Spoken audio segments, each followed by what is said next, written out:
Chairman cum Managing Director ke MECL Arun Kumar Kembhavi ulong balada ka kinhun menteri karai ban IT ki artali ki distribution circle kata ka eastern ba ka central circle baro ki jingtre kam juki ke long hapo ka RECPDCL bar ki jingyo baro on yo bait maka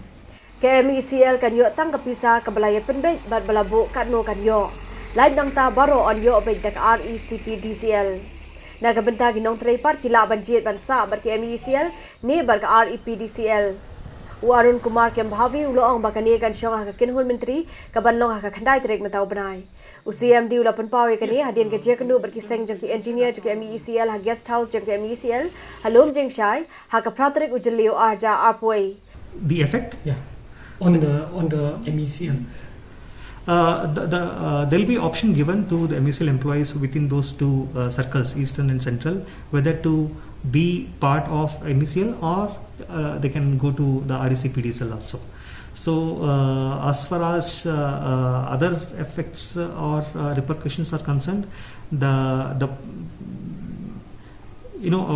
don't know what is going to happen in the future, but suffice it to say that those two circles will remain under the custody of the RECPDCL for next 25 years, and MECL will only get a basic agreed upon amount,